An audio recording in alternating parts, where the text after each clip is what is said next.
your biggest enemy is you. My whole book is about you battling yourself. People don't understand it's you against you. The only person that gets in your way is you. Nobody else. It's you. Everybody thinks they're a loser. Every young person thinks they're a loser. At least a young person in the situation I was at. I didn't know I wasn't a loser until I started winning, until I started doing martial arts. Martial arts taught me that like I could get better at stuff, that I wasn't really a loser. If you keep making the same mistake over and over, the mistake isn't the problem. You are. It's you against you. You against you. And if you misunderstand that, you have a real problem. A real problem. I can understand you misunderstand me running down the street, shirt off, this, yeah, I can get it. I get it. If you misunderstand what I'm saying right now today, the problem is you. And you don't want to fix it. You have to have the ability to go to the deep end no matter whether or not you'll ever go there. Right. Yes. And some people are like, well, I'm never going to go to the deep end. Mm-hmm. But you should be able to. When I wake up every day, there's only one voice I have to listen to. It doesn't matter whether I achieve all of my goals or I don't achieve all of the goals. In 3 generations, I'll be forgotten, and the only people who were naysaying against me will also be dead. And so then it's like, just do it for me. What do you want to give up? What are you willing to sacrifice? What are you willing to forgo? You have to be open-minded to the possibilities that I can do this. Once you shut your mind down to the possibility that it can be achieved, there's no way it can happen. Fear is a mile wide and an inch deep. And so it looks like this ocean that you're going to step into and drown. But as soon as you step into it, you realize it was not that deep at all, and you can keep walking through it. And I just love that visual, because a lot of times when it's like we have this anxiety around this big decision we have to make, if you actually take the step and realize that it's not death, you're not going to drown immediately. There's plenty of other steps you can take from there, even if you get a little wet. All those bad days and all those days you don't want to do shit, you have to be your own motivator, your own coach, your own trainer, your own everything. So to do that, you have to come into work, and work is, whatever your work may be, ready to go. So I define learning by same condition, new behavior. And so when you go to a video game and you battle through the level and you battle the boss, if you keep doing the same thing to the boss and you keep losing, then you have not learned, because you have the same condition and the same behavior. And so I often say that, like, for anyone who's listening to this podcast, if the goal is to get better and you're like, man, I really want to learn something from this podcast. If you listen to this podcast and then you're in the same exact conditions as you were before, and then you do not change your behavior, you learned nothing. I weighed 297 pounds. I sat on this rock and I had a decision to make. I wanted to quit. I wanted to give up. There wasn't some inspirational quote. There wasn't nothing. It was me, myself, and it was freezing out here.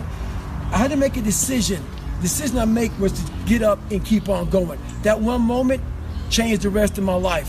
If you are trying to battle the same boss over and over again, and you don't change what you're doing, and the boss keeps beating you, then it's not the game's problem. It's your problem. You are the problem. You can't wait for everything to be perfect to start living your life. Because I bet that's what I've done. My whole life has been like that. Inside of me, it has been, as soon as it's all lined up, I'm going to show you myself. As soon as I've got it all looking the way I want, I'm going to show up for you.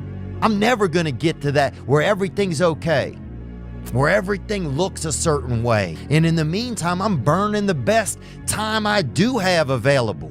I'm burning that candle up. I'm burning this candle down, and I'm saying as soon as it gets bright enough or warm enough in here, I'm gonna show up. But the candle's getting smaller. You have to learn how to get up and do shit when you ain't got no fucking 5K, no 10K, nothing. Nothing exists. Your life fucking sucks. You're in the fucking dungeon. But guess what, motherfucker? I'm still going to get it. Every morning, every day of our lives, we have choices to make. You have the choice to stay in bed, to say, forget it, I'm not gonna work out today, or forget it, I'm not gonna work hard today. You always have a choice every single day of your life. Whatever gets you motivated, it's gotta be here at the tip of your brain at all times. Because in those dark moments, you gotta pull it out. God, I feel like I'm missing something. Yeah, because it's about 75% of you is still fucking in there. Still chained up because you just didn't want to find your willpower. Then you want to find your soul, your will, your heart, your determination, your guts, your courage. Obviously, I talk to a lot of entrepreneurs, but I usually do this when I have a crowd. It's like, hey, raise your hand if you work all the hours of the day. And a lot, most of the crowd raises their hand. I say, okay, who here has been stuck at the same revenue level for 6 months or more?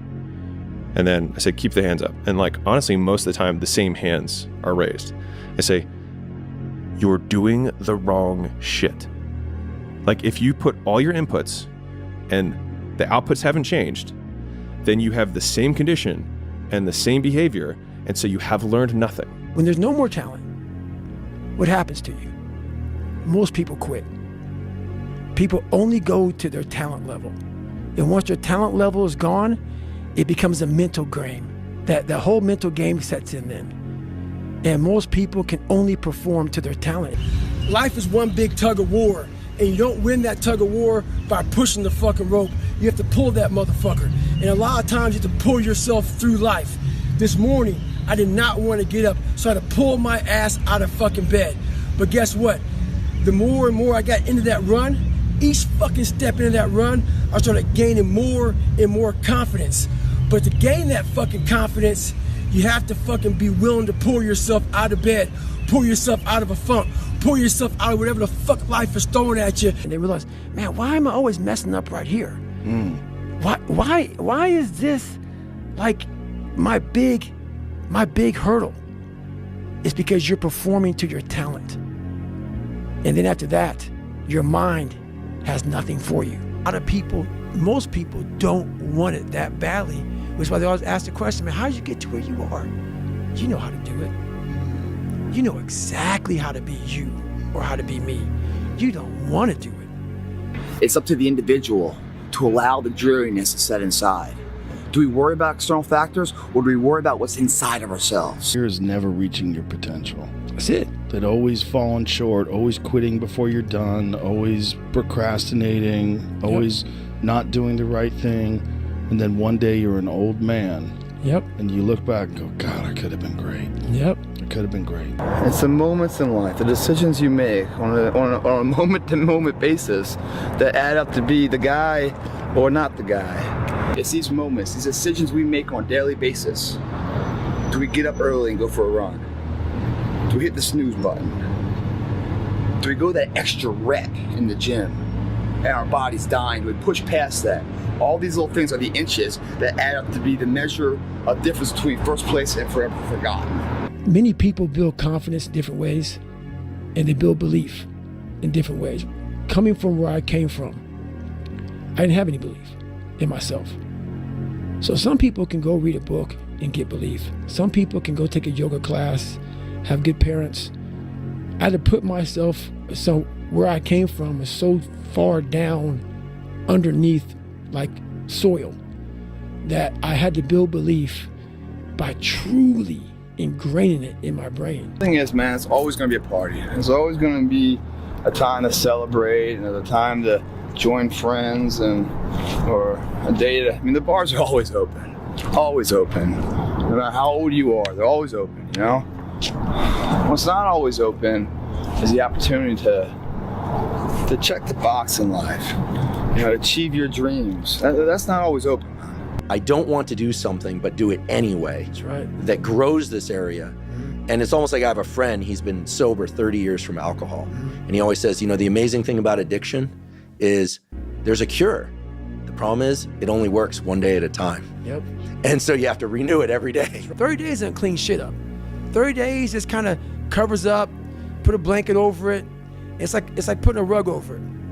A year, it cleans you up nicely, man. Whatever your problem is, if you can dedicate yourself for a year to something, you could be a changed person. The Rocky cutscene, and almost every successful person that I have ever encountered has gone through not a month or a year, but many years of doing work without reward, where they have to do things that other people find boring, and they have to sacrifice things that everyone finds interesting, that most people want to do during that entire season of their life. And they basically sacrifice a season of other things that they would prefer to do stuff that they would not prefer to do because of the one thing they want most. I'm not good enough. I'm not good enough. I shouldn't be here. Because every day, even though they're fucking the best in the world, that little motherfucker at 7 or 8 years old is still in there saying, oh man, we don't have something, man, we're not good enough. We shouldn't be here. So you're always fighting that motherfucker. Even though you beat it, you never truly beat it. You're looking for cockroaches, looking for rodents and stuff like that. And this next morning or this next night, I went to work and I don't like cockroaches too much. I hit the mother load of cockroaches. And this restaurant got full of cockroaches and rodents and everything else. And I sat there and said, this is my life. I said, this is my life. You are exactly who the fuck, this is it. And I said, this ain't gonna be it for me. So in that restaurant, I quit my job, left my canister in that restaurant, my spray canister, got back in my Ecolab truck, and I went home. And I started working out like somebody, I became the most obsessed person on the planet Earth. And I was basically, I had to invent a guy that didn't exist. I had to invent a guy that can take any pain, any suffering, any kind of judgment, be called nigger, be called whatever the fuck in the world, and be able to stand in the fucking room and say, go fuck yourself. I had to build this callous mind, and I built it through suffering. I built it through downright fucking just crushing myself. If it was raining outside at 3 o'clock in the fucking morning, if it was snowing, the first instinct is don't go out there and do shit. My instinct was, we gotta fucking go out there. Anything that was fucking horrible in my life that I would normally say no, that was inhumane to most people, I had to go do it. And I started callousing my mind at this point in my life. I don't really want to work out. I work out. I really don't want to hammer on a project. I hammer on the project. Don't really want to get up and get out of bed. Yeah, I get up and get out of bed. Now, these could be signals that you need some time off. And those signals might be right. They could be correct. But don't take today off. Not today. Wait until tomorrow. Don't give in to the immediate gratification that is whispering in your ear. Shut that down. Do not listen to that little voice. Instead, go through the motions. Lift the weights, sprint the hill, work on the project, get out of bed. If you didn't withdraw in fear from anything from everything that life threw at you, who could you become? And I would say that's the central religious question in some real deep sense. You know, are more things thrown at us than we can manage? Well, that's a tricky question because pretty dreadful things are thrown our way. And you might say, well, that's just presents an insuperable barrier to progress. That's not very helpful because you're alive, here you are, you got these problems to contend with, and if it's an impossible task, then how could you be anything but hopeless and desperate? But then you think, well, wait a second, how would things transform if I took this on as a voluntary adventure? To get through where I became, to get through where I'm at now, there's nothing but pride I have for myself that I can't really show people. Because I have this face that they see like, are you happy? What's wrong with you? I'm driven, I'm obsessed, and that's what you see. That's it. People need to hear the story. This is an exciting story for people because there's a lot of people out there that feel trapped and they feel stuck and they feel like they can't do anything. This is who they are. And you're a guy who felt that exact same way, but figured out how to not be that person and be a person that you would admire. What were the first steps? Like, you had some slips before, right? Because you quit because of the water thing. Right. But then when you went back the second time and you decided you're going to lose all that weight and you quit that job, was it just straightforward from there? Or were there some days where you just failed and then you picked it back up again? So my first run, when I decided to lose the weight, I was, like I said, 297. I was about 32% body fat. And my idea was to run 4 miles for my first run. I didn't know how bad it's gonna fucking hurt me. I used to run before I was fat, and I was like, fuck it, I can do this. I ran a 1/4 mile and walked home. I walked home and sat on my couch and cried. I went to my mom's house, who was about maybe 20 minutes down the road, and cried and get in her couch saying, man, I can't fucking do this shit. I don't know what I'm gonna do. I just got somebody pregnant. My life was just fucked. I was making $1,000 a month. My rent was $810 a month. And my mind just kept fucking with me. And kept fucking, you're not good enough, man. This isn't for you, man. These guys are the baddest motherfuckers on the planet Earth. You're not that. And what it was, and it's kind of funny, I was obsessed with Rocky. Rocky 1 in particular. And when I was a kid, I'd come home every day and I watched this fucking show, Rocky. And I would fast forward with the little VHS tapes to round 14. Round 14 fucked me up like nobody's business. Why? This song came on. When I bought the pull-up record, I listened to the song for 17 hours. It's 2 minutes and 13 seconds. And I'm able to visualize and dream like nobody's business. And I know that I can create a vision that many people can't. And I work for it. So the vision I had was when Apollo Creed beat the fucking shit out of Rocky, beat the shit out of him, he kept fighting. He was a dumb fighter, couldn't read, that was me. Couldn't read, couldn't write, just punchy, everything about him. And Rocky Apollo beat the shit out of him. He was in that corner and everybody was saying, stay the fuck down. And him getting up, Apollo Creed raised his arms up in the fucking air, turned around, thought he won the fight. He turns around and sees this guy getting up, and it was the face of Apollo Creed that changed my life. The face of Apollo Creed. It was like, just by that motherfucker getting up, not winning, just by him getting the fuck up, Apollo Creed was champ, he was the best. Rocky had taken his soul, had literally taken his soul. His head goes down, he looks at him like, what the fuck are you? I wanted to be that, not Rocky. I wanted to be the guy that people looked at. I don't care if you liked me or didn't like, I don't care. But said, this motherfucker is gonna keep coming after whatever the fuck is in front of him. I wanted that. I wanted that worse than anything in the world.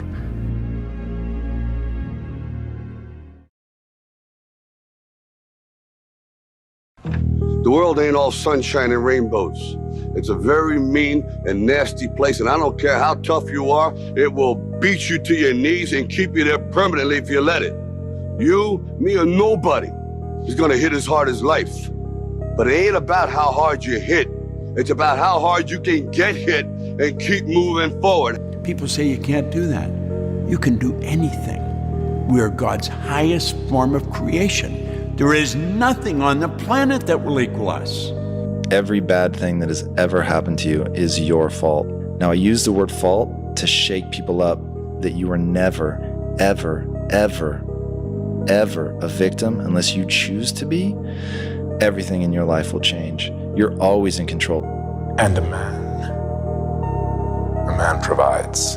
If you don't protect what belongs to you, then sooner or later, it belongs to someone else. It goes for your land, your wallet, your home, your country, everything. It is your job as a man to protect it. The story of the whole goddamn world. You don't hate yourself. You don't think you suck. You're not the imposter. You're not insecure. Somebody taught you that. 2008, we had the third consecutive failure of the Falcon rocket for SpaceX. Tesla almost went bankrupt. We closed our financing round 6 p.m. Christmas Eve, 2008. It was the last hour of the last day that it was possible. We would have gone bankrupt 2 days after Christmas otherwise. And I got divorced. That was like rough. If things had just gone a little bit the other way, both companies would be dead. The reason there's gonna be 1 billion motivational views today on YouTube is that people love the feeling of being motivated. They don't like putting in the work to do something about the feeling. For 10 years, I heard every person I know making fun of me. I heard every person I know telling me that I was wasting my time. I've had every I know when I tell them what we're gonna do, and by the way, we've done it by now, laugh at my face. And I'm sure you guys can relate to that. You know, very few people bet on the underdog. But if you would have, you would have won big. And that happened to be we bet on ourselves. Work like hell. I mean, you just have to put in, 80 to 100 hour weeks every week. And then a lot of work. All those things improve the odds of success. I found that nothing in life is worthwhile unless you take risks. Nothing. Nelson Mandela said, "There is no passion to be found playing small and settling for a life that's less than the one you're capable of living." Do you think Elon Musk has work-life balance? No. Do you think Steve Jobs, when he was alive, had work-life balance? No. Do you think Bill Gates? No. Henry Ford? No. Original Heineken? No. So if none of those people that created the wealth of the world had work-life balance, why do you think you're going to have it? Why? Because you deserve it? I don't think so. You deserve what you get in life by working hard. I'll say this again, but like sometimes you have to let other people's dreams for your life die for yours to live. At the end of the day, only execution matters. So if you have big dreams, if you have goals, something that you're trying to accomplish in your life, you're going to have to execute against that.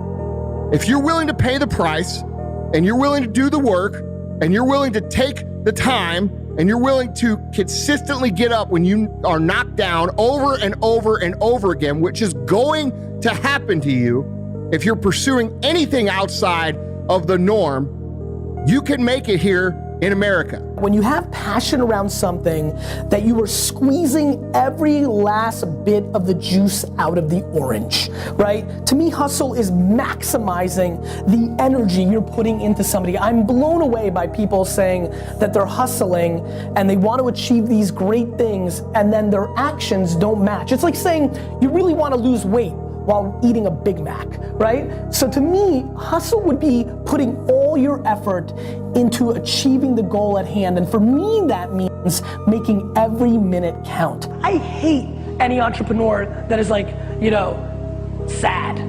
like, you know what I mean? Like, it's always hard. Like, it's always gonna be hard. It's hard when it's a bubble because everything's $150,000 for a $40,000 worker, right? It's hard when it blows because there's no money and nobody's buying and nobody's believing. It's always hard. Sometimes you have to let other people's dreams for your life die for yours to live. And for me, it was like when I continued to every day not want to wake up, that was my wake up call where I was like, either I continue to live this way and not want to be alive, or I just risk the fact that I'll die to everybody else. And I think that like, it was the hardest decision of my entire life, by far. All the hard stuff we went through, still the hardest decision of my life. Fall forward. This is what I mean. Reggie Jackson struck out 2,600 times in his career, the most in the history of baseball. But you don't hear about the strikeouts. People remember the home runs. Fall forward. Thomas Edison conducted 1,000 failed experiments. Did you know that? I didn't know that. Because the 1,001st was the light bulb. Fall forward. Every failed experiment is one step closer to success. My truth in my experience has been, I have to jump higher, I have to show up earlier, I have to be the first person to turn off the light and the last person to turn off the light. I have to make sure that every number is correct and every T is crossed and every die is dotted. The way that I show up is by being consistent, so consistent that people cannot doubt your capacity to succeed. You have to work harder than the average person, and if you accept those terms, you cannot complain about those terms. I have only known success on the back of consistency. Do I think you could be a success without being consistent? Perhaps, if you have other resources and tools that I was never given, but coming from where I am, my perspective has only been consistency, and the discipline has been everything that I have ever gotten on the back of doing it again and again and again. It is what I teach, it is what I preach, it is what I believe. Play it out. What if you just never do anything? Like, maybe some people just need to stop dreaming. Maybe they need to accept their current reality and actually enjoy it. Because there's a lot of people when they're 70 and 80 and they didn't do their dreams. And if they went back, like, they didn't do anything, but that whole time they were dissatisfied because they didn't try. But what if they were just like, I have a good life. I have a wife who loves me. I've got some kids. I have a job that I don't mind it, pays the bills. I mean, if you go back 500 years, it wasn't people like, man, this is my passion. It's like, dude, I'm just rowing rowing a boat across a ferry, and that's what I do, and that's what my dad did and his dad did. Like, this is how we eat. And so like, we have these idealized versions of purpose that I think Instagram and all this stuff kind of make terrible. But like, I think there's a lot of honor in work, period. And I think a lot of people fool themselves by thinking that what they do for some reason is not honorable. And I think a lot of it is like the internal versus external scorecard of like, I was saying what I said earlier about like, I believe these things to be true about the universe or like the world. But a lot of those are like, what do I believe about myself? Which is like, I can choose to do work in this way, which then I can derive joy from. So like, if I'm I can choose to be like, I will be the best shoveler because I believe that I will figure out how to do this more efficiently, and I will, I will get better, and I'll have calluses on my hands, and I'll have a better back and whatever. But I will do this well. And I think you can find joy in work if you decide to do it well. So on one hand, if your dream causes you so much pain, then you will quit what you're doing and do it.